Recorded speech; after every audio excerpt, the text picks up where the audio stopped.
you've been glowing forever, but Thank you you. never looked better. Thank you. We have our first ever time we met recorded, which is Yeah. just really nuts. And it reminded me you had just had this big breakup. Yeah. It was so interesting though, because I say, wow, God, breakups are so hard and I really get it. I really understand. And I'm thinking to myself, no, you don't. You will. You're about to, about me. Yeah. Because I didn't know what you were going through then. I thought that I did.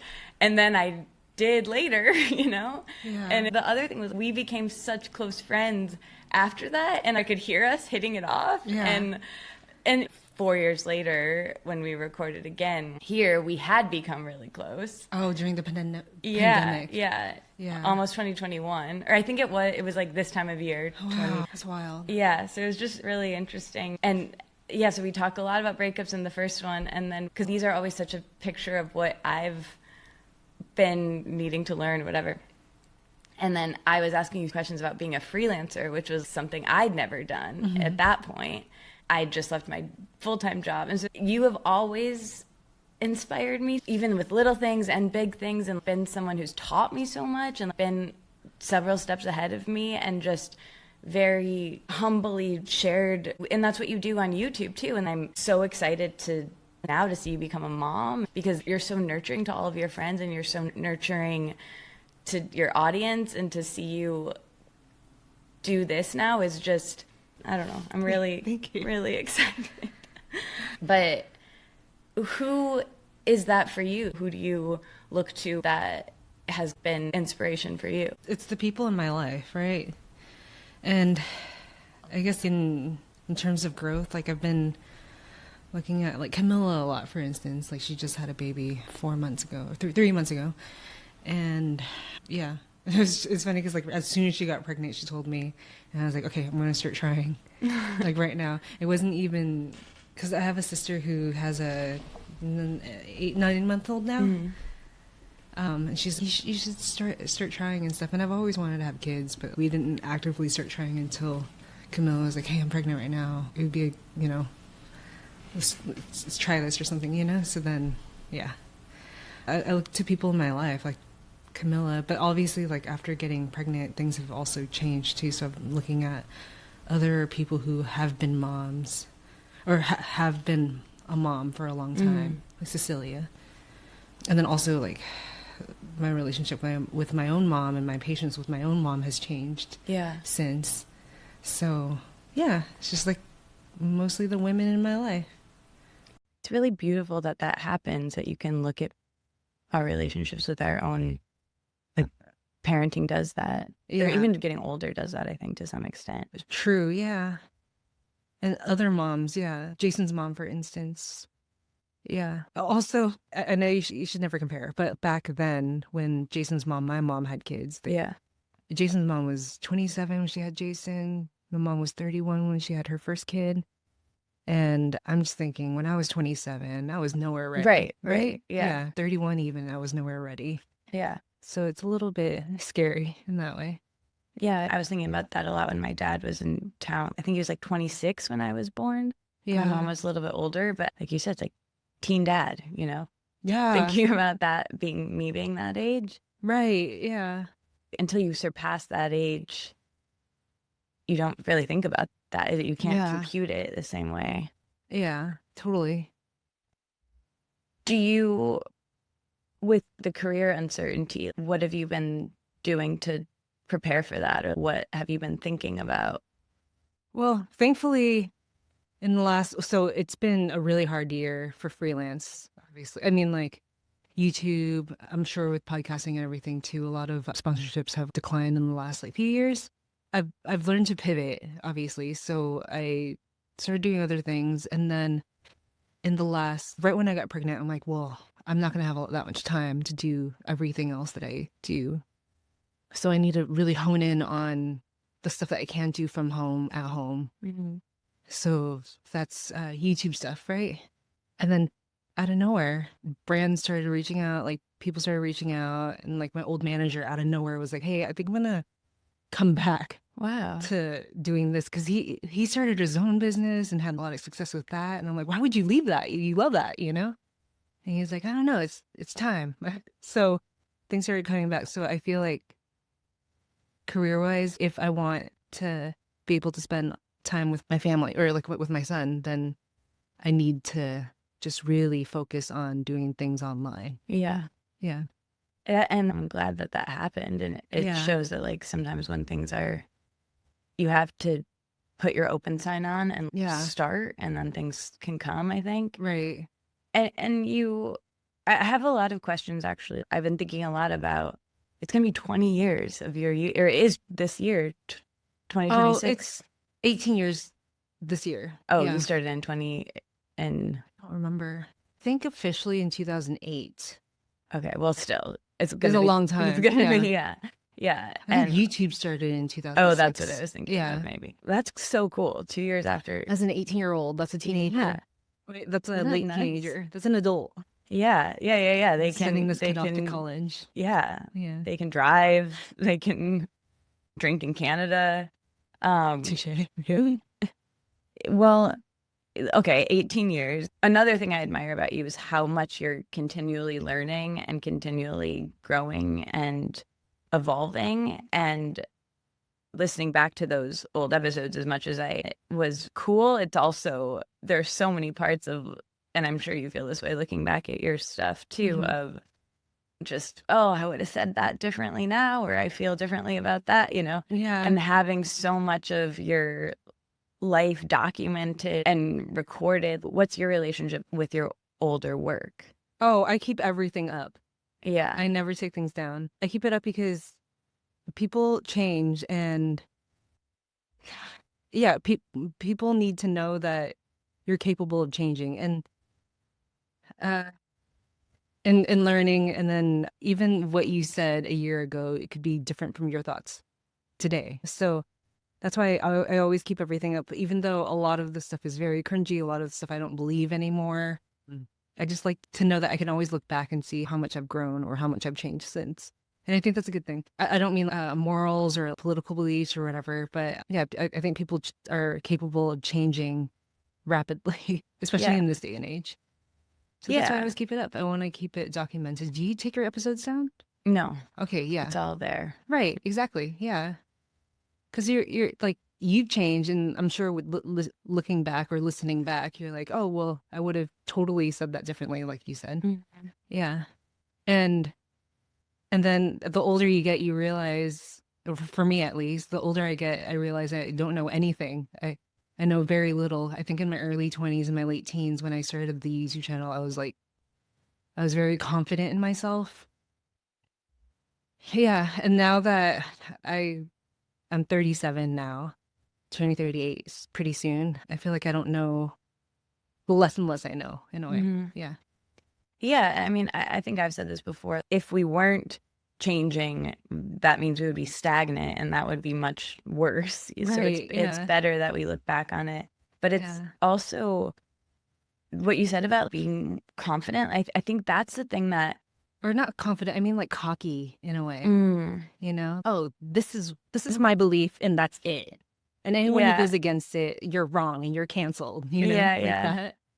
Yeah. No, it never came off that way. I hope not. But looking back at, I used to write blogs and stuff, and looking back at it, I'm like, oh, that is so, why would you say that? You don't know shit. You know? Yeah. No, I mean, I feel that way too. But I also be a little bit looking at my stuff where I'm like, I could bring in a little bit more of that confidence, or that, like, it was almost delusion of like belief in myself, of like, that got me to try a lot. That's true. Yeah. That's true. Now, like, there's a bigger sample size of things not working out, that it's a little bit harder to put myself out there than it was back then. And sometimes I look at those old episodes or just things that I've written, I'm like, it wasn't so bad. Like, and she believed it. And I can't even understand that person now in a way that it's interesting. Yeah.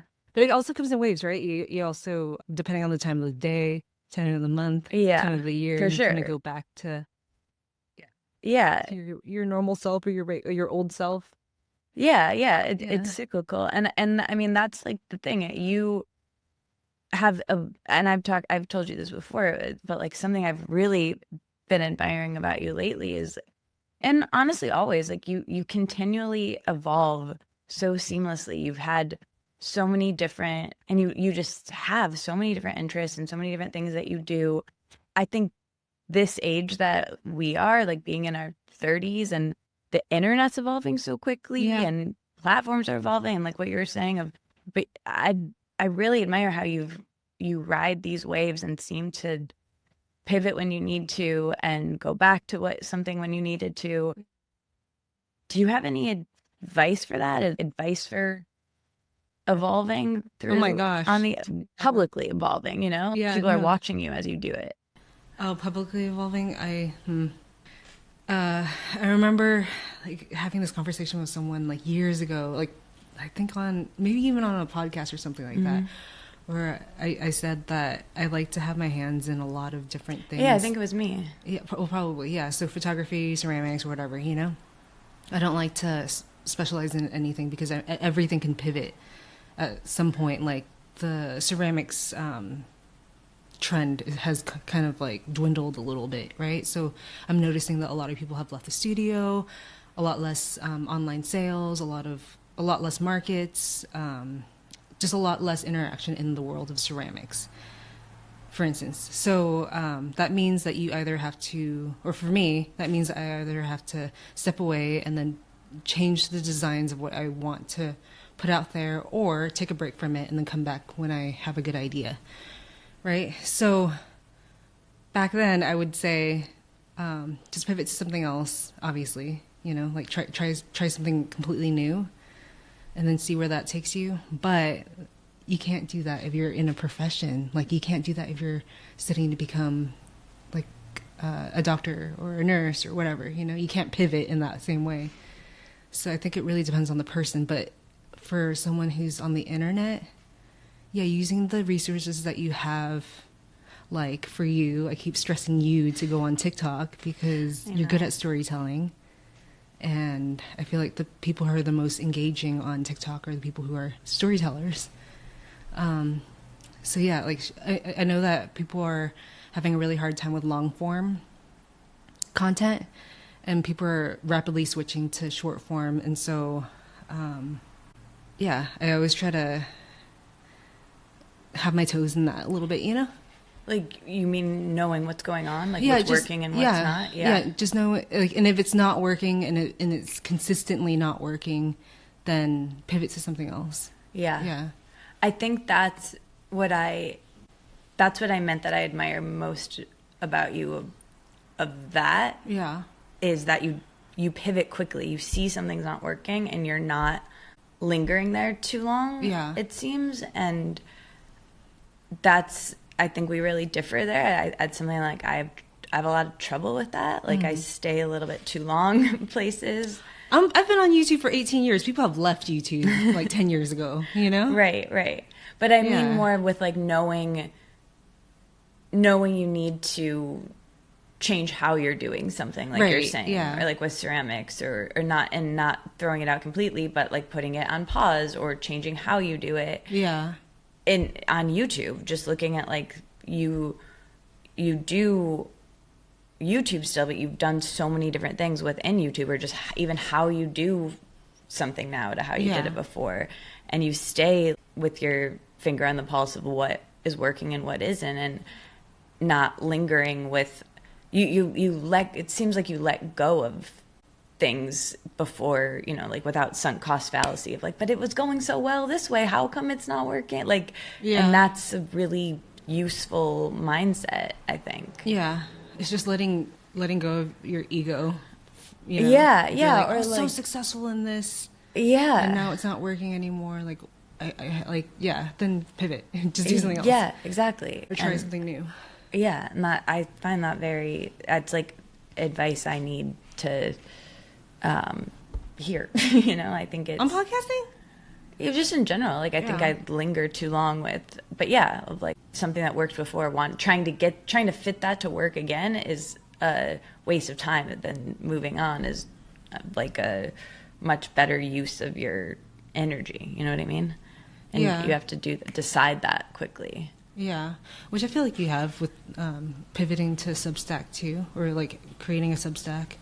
I hope so. Maddie and I talked a lot about you and her are very, she calls it copy to paste what you copied. Like you'll have an idea and you'll execute it very quickly. Where she was saying that Thomas and I, for example, like will sit with an idea longer and like, and I think it is a mindset, and I want to be more like you two, but it's like writing with my left hand, you know? It's like a skill I'm trying to learn. I don't know, Katie. I feel like thinking on it for a longer period of time is also good. I mean, that's how books are written, right?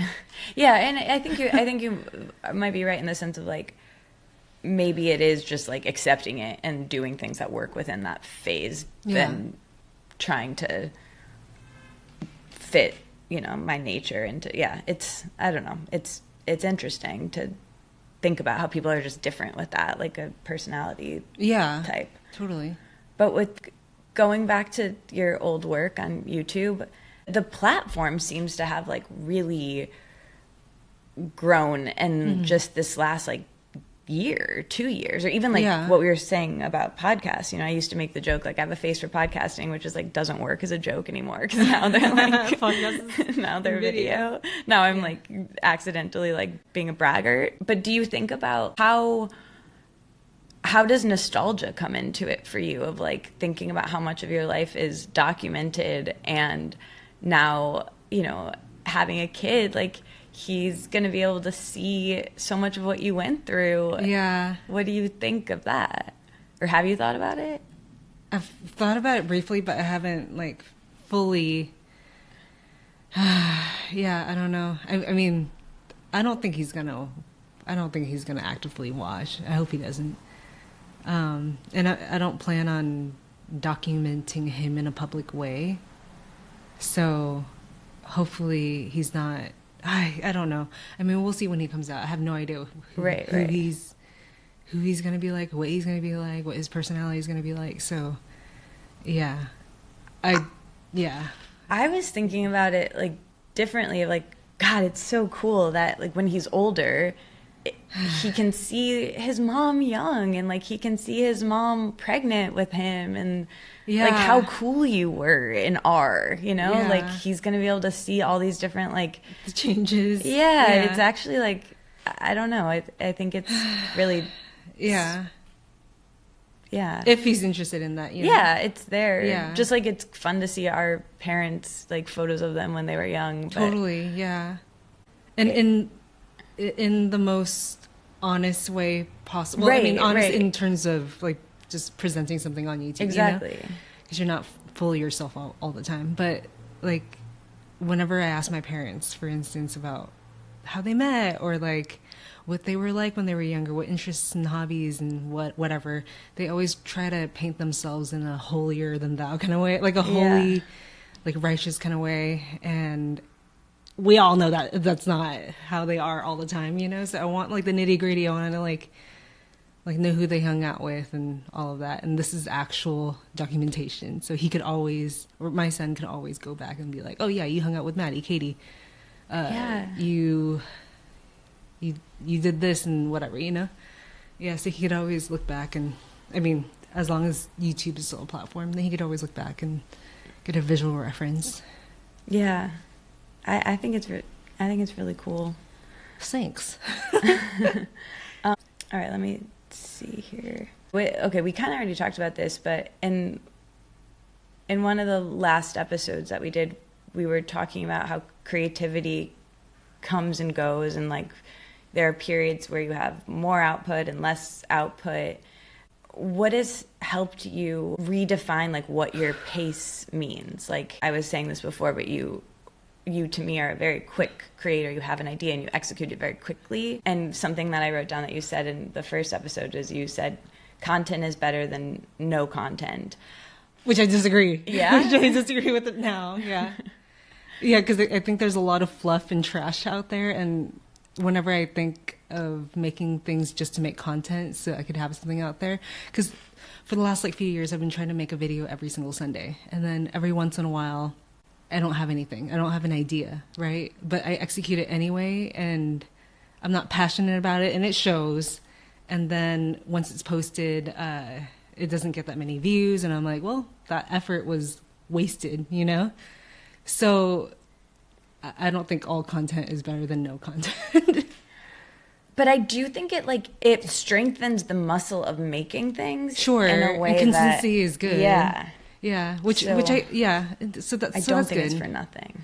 I don't think it's for nothing. It's just, I don't think, I disagree with that statement now. Yeah.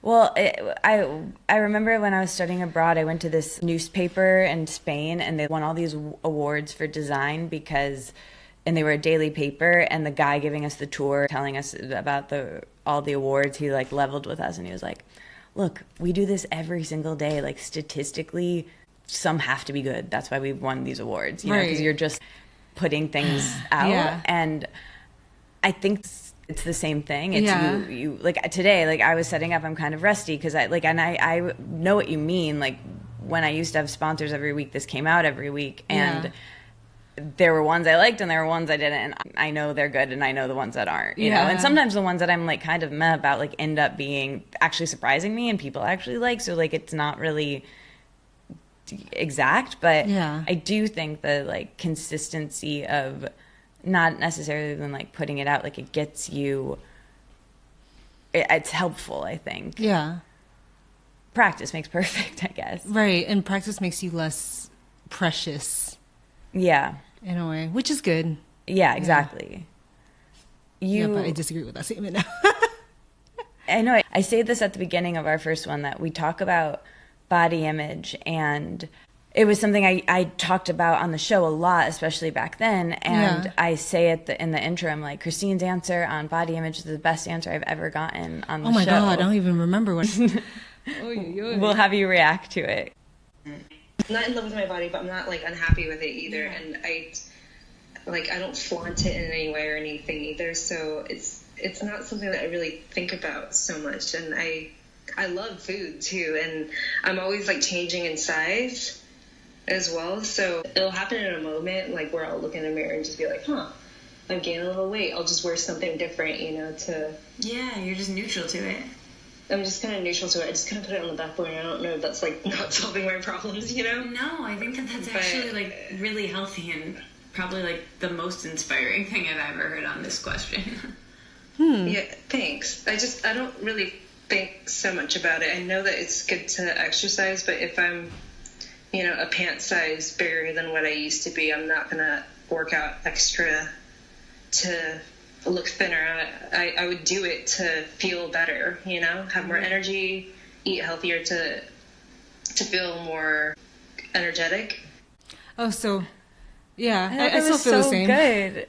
I think I still feel the same. I think, well, right now though, I think I'm the most proud of my body I've ever been. Yeah, that's why I wanted to play it, because I was like, wow, it's so, like, thinking about what your body can do. Yeah, exactly. Yeah, every morning when I wake up, I'm like, because I go to bed with no clothes on, maybe just underwear, and then I'll wake up and Jason's already awake, and then I'll come out and I'll show off my body because the baby bump and everything. And it's gotten to this point where it's sticking out so far that it looks like a prosthetic. So I'll do like dances and stuff. It looks like the perfect, like, the last time I saw you especially, I was like, it actually looks like you have a basketball like up your dress. It looks fake. Yeah, and it's just just seeing the changes in the body and everything is quite incredible. And then also seeing the weight distributions to support this too. So like my butt's gotten bigger, my boobs have gotten bigger, my arms have gotten bigger, like everything has shifted a little bit, you know? Yeah, and everything changes every single day too. So this is the most proud that I've ever been of my body. And and I just posted like a bunch of photos that Jason took. So good. Oh, thanks. Yeah, so Jason took a bunch of photos, and like, I don't know, 2 years ago I wouldn't be able to post photos like that in my underwear, you know, or in wearing underwear. Yeah, I wouldn't have the body confidence for that. But right now I'm like so proud of my body to be able to do this. So cool. Yeah, I'm stoked. I've gained like 30 pounds.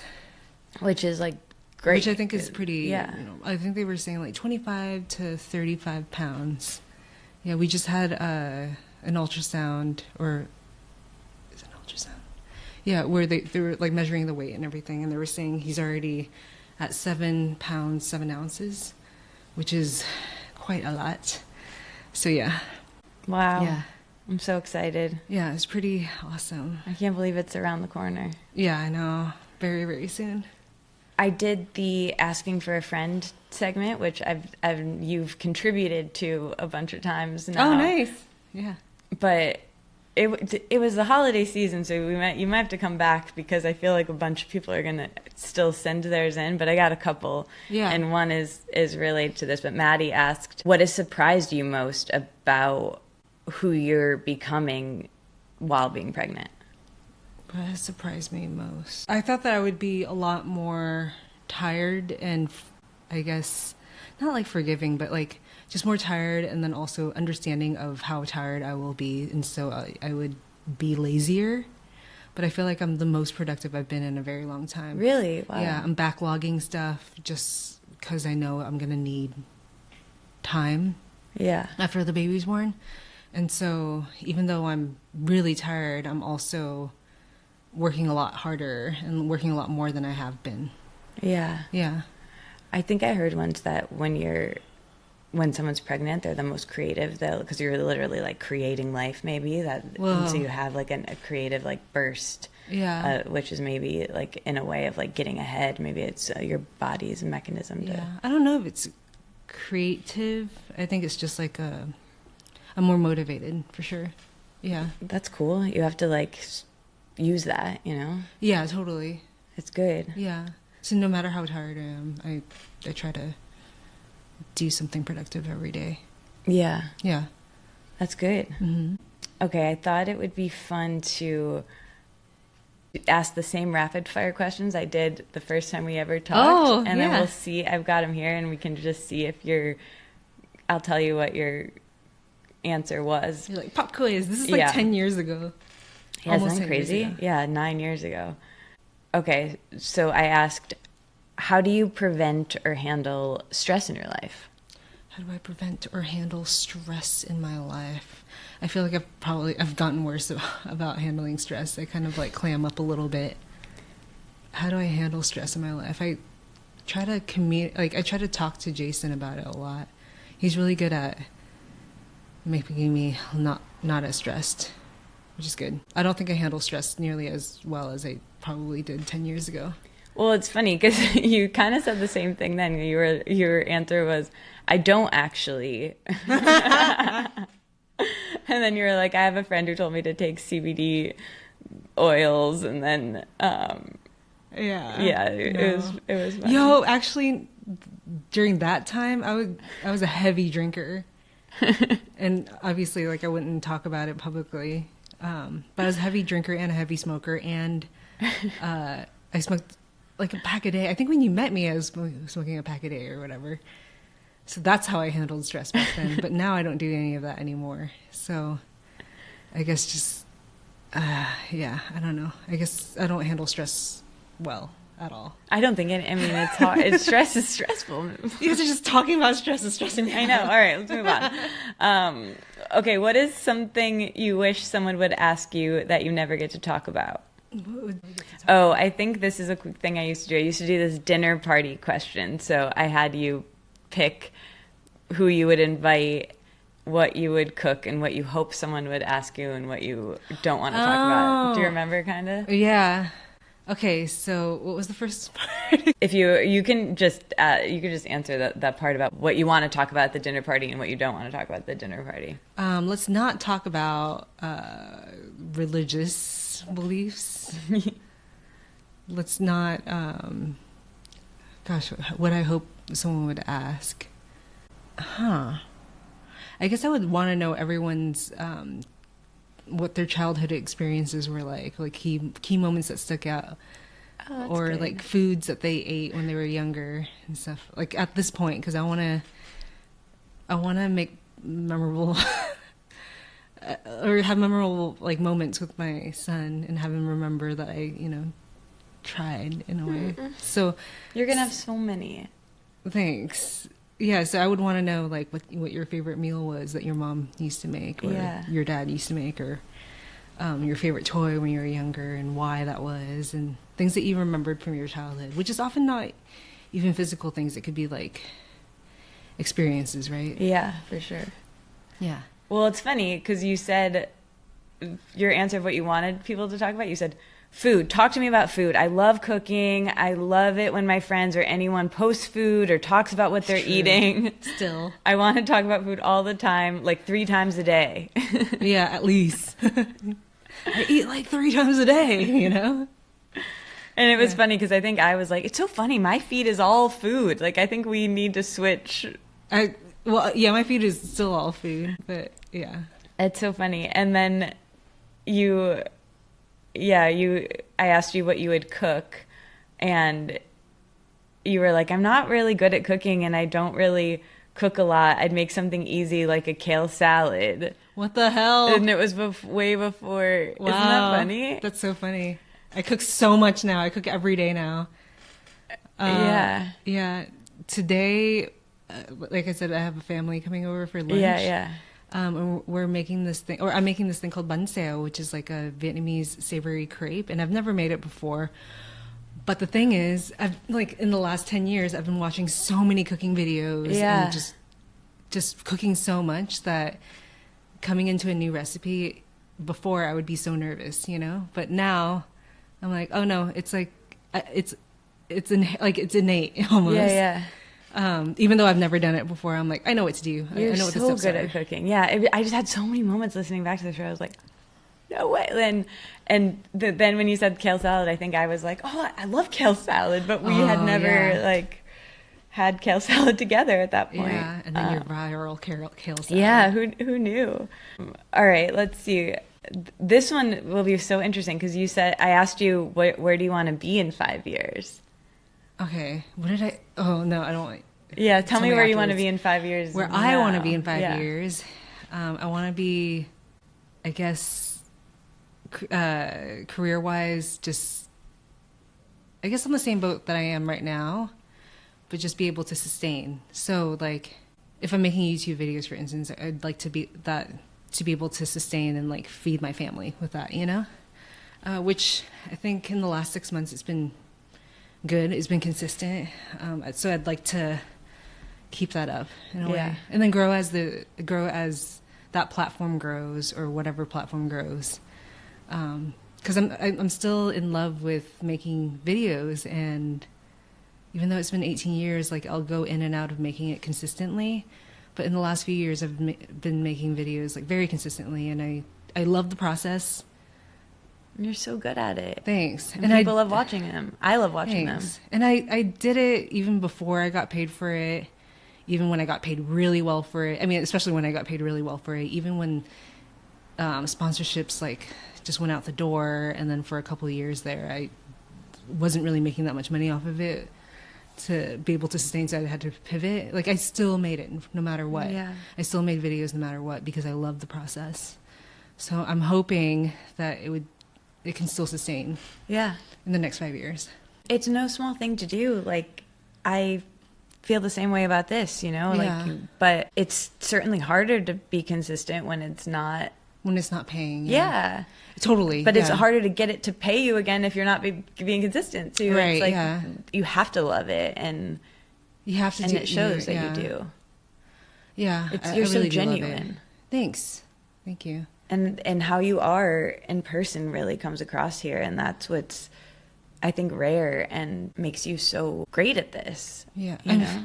I also love that, I mean, I'm sure you feel the same way too. It's afforded me a lot of time to be able to spend with the people that I love and doing the things that I love. And like, it's afforded me a lot of time to even be able to pivot, you know? Just being able to work at home. I've been able to try other things on top of doing this. Mm-hmm. So, yeah. So that's why I really hope that the online world can carry me in the future, in the next 5 years. Well, it's funny because you pretty much said that then, and it did. So 5 years from now, when I'm quizzing you with today's question, and we have a 5-year-old in the room, it it's really the same thing, you know, like wanting to continue to grow and evolve. Dang, 5 years is nothing, huh? I know. 5 years ago, the pandemic was here, you know? Yeah. Wild. So I used to always ask, it's funny for me to hear like what I used to ask too, but I used to ask, pretend you're trapped on a deserted island and you can only bring one book, one movie, one TV show, and one food. What would you bring? One book, one movie, one TV show, and one food. One book. We talked a lot about film and you going to film school in this one, and it was That was so far ago. Yeah, that was so long ago. It was so fun to hear you talk about French New Wave, and we just saw that movie this week, and how important it was to you. And I think I sent you that clip of you talking about, or I sent it to you and Maddie. That's so wild. Yeah. One book. I don't have a good answer for a book right now. You said anything by Murakami. Oh yeah, I don't feel the same way at all. I feel like it's a little bit formulaic, and I don't know. I read so many Murakami books. Yeah, you said I had just started reading his entire catalog. Yeah, and I think at a certain point I'm like, oh, this is all the same. It's all wishy-washy, dreamy, wildly entertaining, but yeah, I don't know. Maybe a cookbook? If I'm going to a deserted island, probably a cookbook about cooking outdoors and how to like forage. That's really practical. Yeah, how to forage, how to build a fire, etc. One movie you said, or one TV show? Yes, just say both. TV show. I'm working on Mad Men right now, so probably. Oh, so many of my friends are watching Mad Men right now. Maybe because it's on HBO. Oh, yeah. Or maybe it just got re-digitized or something like that. Have you watched it before? I feel like I've seen clips, so a lot of the characters are very familiar, but no, I don't think I've watched so it before. good. Where are you? I'm in the first season still, like season 1, episode 6. Wow, maybe. it's so funny. Yeah, my friends Hannah Rose and Andrew are watching it, and they're at like the exact same spot as you right it's now. pretty wild. Don Draper, or the main character, John Hamm, the actor. Yeah. He started that show at 35.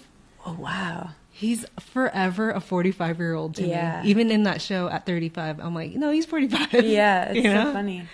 There's so many lines from Mad Men that have stuck with me that I still think about. Oh, yeah? That haunt me, yeah. But what is happiness? It's a moment before you need more happiness. So you've seen the whole show? Yeah, I watched it like when it was still on, but I wasn't caught up. Like I remember watching it at the end of college with the person I was dating, and we caught up to the last season when it was on. Yeah, gotcha. So it was a long time ago. But I remember it really, really well still. So I feel like it's time I'll join you. Nice. That's a smart one to bring. There's a lot of seasons. Okay, well let me just see here. So then after the 2017 one or 2016, whenever we did that one, we did one in 2020, and I was doing this happy thank you more please thing, and you came with what you're happy about, what you're most grateful for, and what you want more of. And so maybe tell me like what those would be for you now. What I'm happy about now. Yeah, what like the best favorite part of your life right now. I think being pregnant is such a treat. I think it's so fun. What I'm thankful for, support, people checking in on me, and just like people being so open to sharing. Oh my gosh, I always thought that I've always said that beauty is the great equalizer among women. I always say like for instance, if you go to the post office, a lot of times you're in a bad mood because you're in a hurry and it's really stressful. Like that job is just really stressful, right? And then the post office that I go into in particular, it's full of women who are younger, or maybe like in their 30s or younger, you know, and they're all into beauty, and they all like, I noticed that they all like do their nails, and they really do their face and like do their hair, and they talk to each other about it and stuff like that.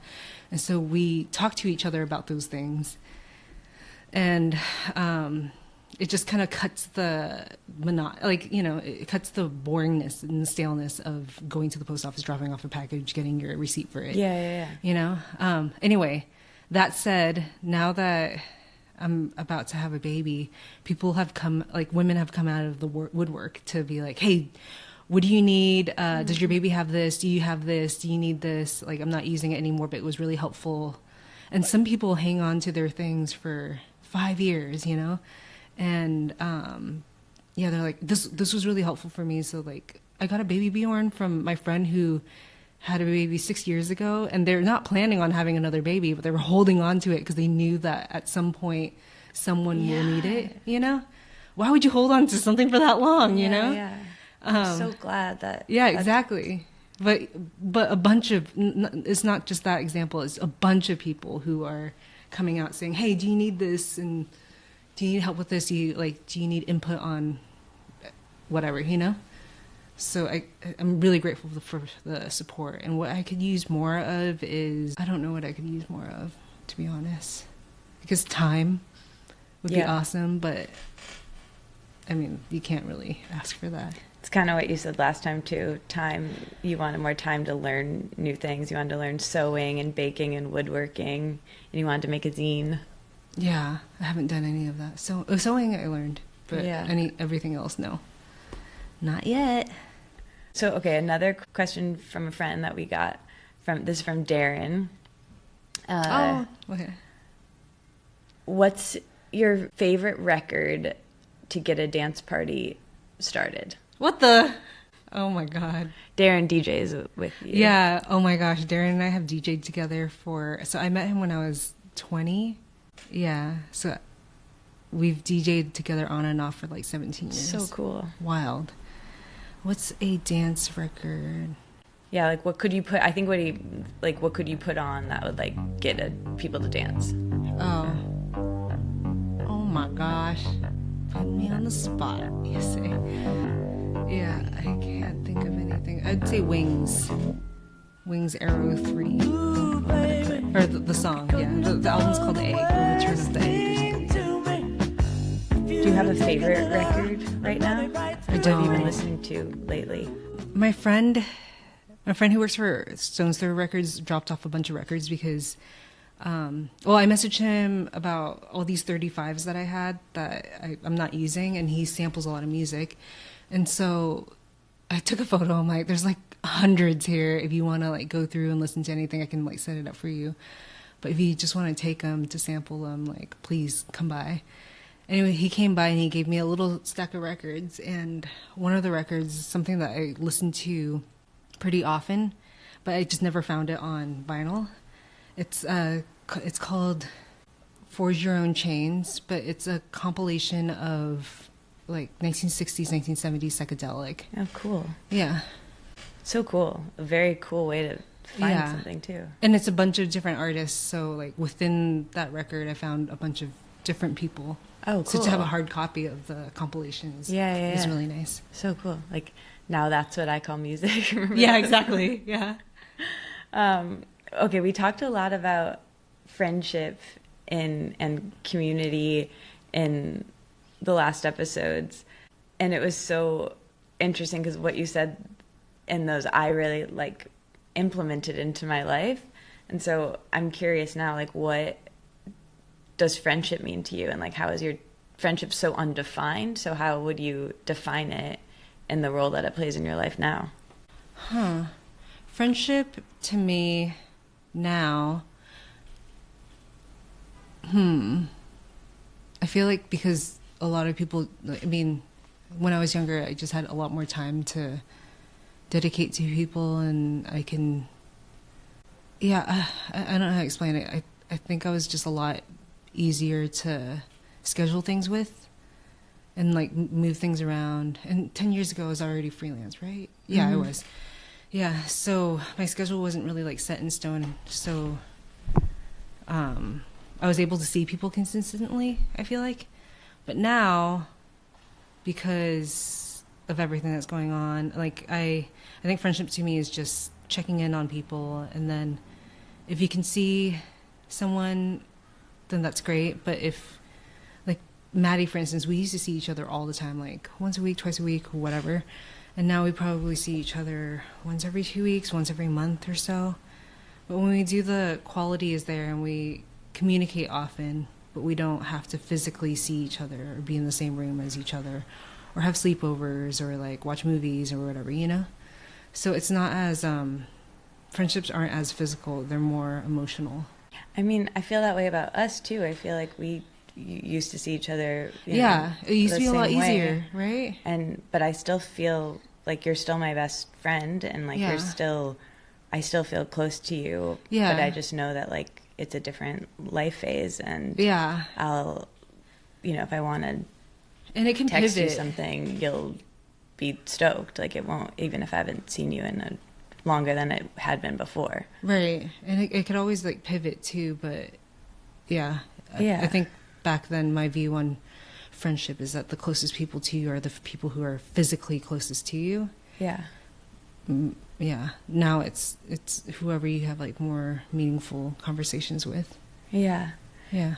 You were talking a lot about how you made your friends, and I've said this a lot, like you're really the only person I knew when I moved here, and I am so grateful for you. Like the way that you lived your life really inspired me, like your routines, how you made friends, like how you interacted with people, and I really realized like how much of even what you said about friendship in here was like, you were talking about how you worked at shops and how that helped you to meet friends. And I was like, I think I like subconsciously integrated so much of who you are and what you did and what I admired. And which is I think what happens with friends. Like when just the thing they say about you're the sum of the 5 people you spend the most time with, and you were the person I spent the most time with. Yeah. And I'm so grateful for that, and I'm so grateful for you just being like such a role model for me in so many ways, of like from things you've recommended makeup wise to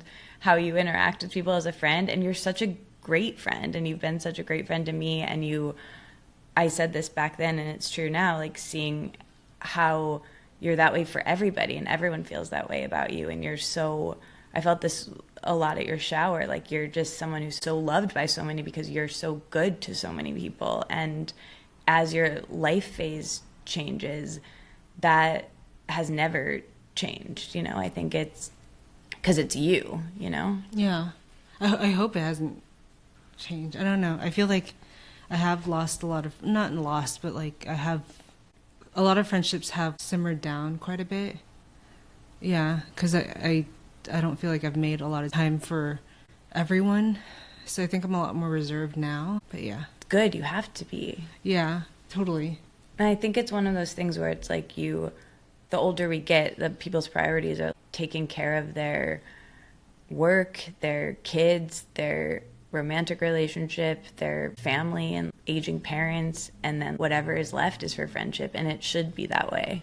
You know, and the people who like don't have the other ones like have more time for it, and it just is how it is, Yeah. I think people understand that. Yeah. Routines, like, and how we talked about that a lot back then too, of like how routines shape your day, and I know that that's something that also has to evolve all the time and does evolve all the time for you, and especially right now, what are some consistent things that you're doing each day that have been helpful recently, or that you want to be doing even? Yeah. I will say, like, when we first interviewed in 2016, 2017, right after I got out of a relationship, like I think at that time, routine was a lot more important to me because I didn't have anyone holding me accountable, So if I woke up at the same time every day, or if I had breakfast, or if I'm eating 3 meals a day, or if I'm getting work done and stuff like that. But now I live with Jason, so I feel like there's constantly someone hovering. But I mean, he's not hovering, but there's always someone who's like seeing my productivity. So yeah, so maybe that's more of a motivation for me to do things, so I don't feel like a routine is as important. Yeah. So I don't really have a daily routine, if I'm being honest. I get that. I think it's like you co-regulate with someone, and that's sort of the routine. Yeah. I do still, like I said, I still make videos and I still post every Sunday. So every Friday night and Saturday night, depending on how much work I get done, I am editing. So that's sort of a routine, but it's like a weekly routine. But in terms of daily routines, we don't wake up at 7, make coffee, you know? It's not like that. Yeah. Yeah. I feel like I had a lot of routines with you when, like, especially in 2020, because we both lived by ourselves and it was a weird time. We needed routines. We definitely needed routines then because, we went on a lot of walks, which was like, I think how we became so close was like those long walks of doing this like unrecorded walking. Yeah. And Jason had a lot of all the stairs that you showed me that we talked about, but I think showed you. Yeah, he has a lot of walks. He knows this neighborhood very well. Yeah, he knows Highland Park, Mount Washington, Cypress Park very well. Yeah. Very good with direction. When you get inspired, like this was something we also, I feel like I keep saying that, but it's just fun for me to see like how you've changed your process or how it's the same, but you talk about like capturing ideas as they come in and writing them in your phone. Yeah. Like when you get inspired by something, like are you still getting inspiration in the same places that you did, and are you still capturing it the same way? Oh, no, I feel like, oh man. Yeah, I used to be a lot more like impulsive when I catch inspiration in any way. But right now, I'm just not, I don't capture inspiration in that way anymore. So then I just write a list of ideas down. And then I used to smoke a lot of weed too. So every time, I feel like a lot of the, like all the ideas that I ever had for ceramics have been from being stoned. And since I quit smoking about a year ago or before I got pregnant, and I quit drinking like 2 years ago, those ideas have kind of diminished. So I feel like I haven't had a good idea in that realm in a really long time. But ideas for videos and YouTube and stuff, it's really just whatever I feel like, whatever I'm inspired by that I'm watching currently. Yeah. I feel like I would see you have an idea like so quickly and it would exist, like the vagina bowl. I feel like we just like talked about it and then like the next day you're like, look what I made. And during that like however many years it was, like 4 years or whatever, those were my most stoner years of my life. Yeah. Oh man. And I don't know, I've been thinking about that a lot too. Like, am I ever gonna, no, I'll probably never be stoned ever again because I have so much fear in me, and I don't want something to happen and then not be able to take care of my son, you know? You'll get ideas in different ways. You already are. Yeah, totally. I mean, I believe that I will. I just think, and I'm not too precious with it now. I was really bummed out in the beginning when I started losing ideas from like not smoking and stuff. It's just something that, I don't know. It'll be fine. Yeah. Yeah. Well, is there anything that like you wish that people would ask you or that you never get to talk about that you... Oh, my cats. Get the cats some airtime. I'm just kidding. I just think about my cats all the time, and I'm so proud of them. Aww. Yeah, and we've had them for about 2.5 years now. We adopted them like when they're elderly cats, but they don't act elderly. They're so sweet. Woody's turning 15 this year. Can you believe that? He's so cute. And they're just like, they make me laugh so much, and I never get to talk about them. I feel like I share them, but then I don't know if... I know that there's like a lot of cat ladies and cat creeps out there, and people just don't want to hear about cats. But they make me so happy. So. They really do. I really saw like a difference, like when you were living with Jason and then you guys got the cats. I really feel like it made you so happy. Everything kind of, it was like it really lightened our relationship. Point. Yeah, it did. It's crazy because I bring that up to Jason all the time. I'm like, isn't it crazy how like these cats like completely like didn't save our relationship, but like really changed our relationship in a positive way. Like, they are our routine, you know? We wake up, we feed them, and then we give them dinner, and then we take them out to explore the neighborhood. Not explore the neighborhood, but explore the yard, and we take care of them. Together, yeah. And I have another friend who fosters a lot of animals. I think she has like 11 cats at this point. But yeah, she said that with her husband, with she and her husband, that's their job, you know, that's their purpose in life, to foster all these animals, and it saved their relationship as well. So I'm like, dang, not that it's like, I don't feel that it saved our relationship. I feel like it made everything a lot softer. Mm-hmm. Yeah, for sure. Yeah, and I love them. They're so funny. And we have 2 cats. One's a girl, and she's 9, and one's a boy. He's 14, turning 15. And they're completely different personalities, and they're completely obsessed with the opposite person, too. So, like, Woody, the boy, is obsessed with me. Sammy, the girl, is obsessed with Jason. And, yeah, they just follow us everywhere, and they're just, yeah. Now you're going to have another to add to the group. Yeah, so that's what I'm really excited about, like, seeing what that relationship will be like. Yeah, I feel like the way that you how much you loved the cats and how much that brought lightness to your relationship, I think this is going to do that like tenfold. You know? I hope. It'll be hard, We'll and see. there'll be you know, ups and downs, like anything worth having, but I think it's going to be really great. Yeah, I'm really excited to see that pan out. What are you most excited about being a parent and a mom? I guess just exploring this childhood again, you know?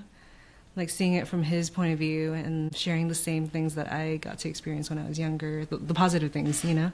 Yeah. And then also like I was raised in a really strict household, very strict Catholic household.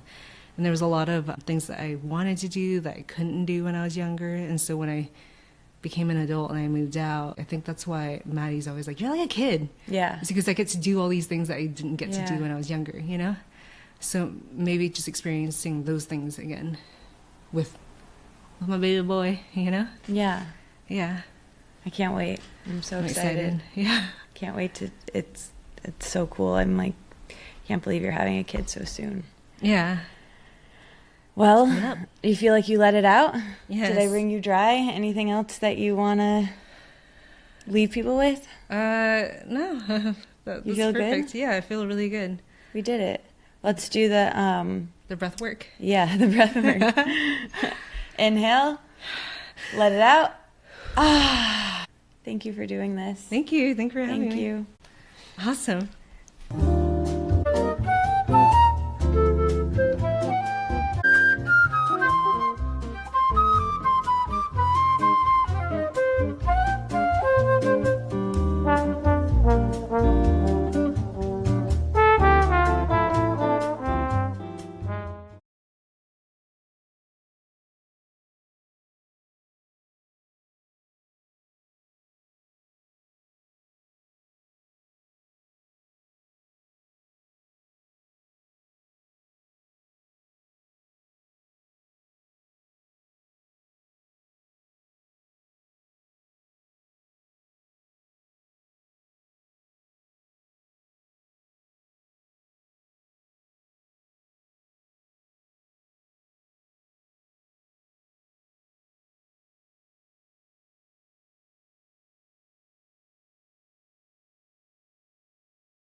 is making me lightheaded.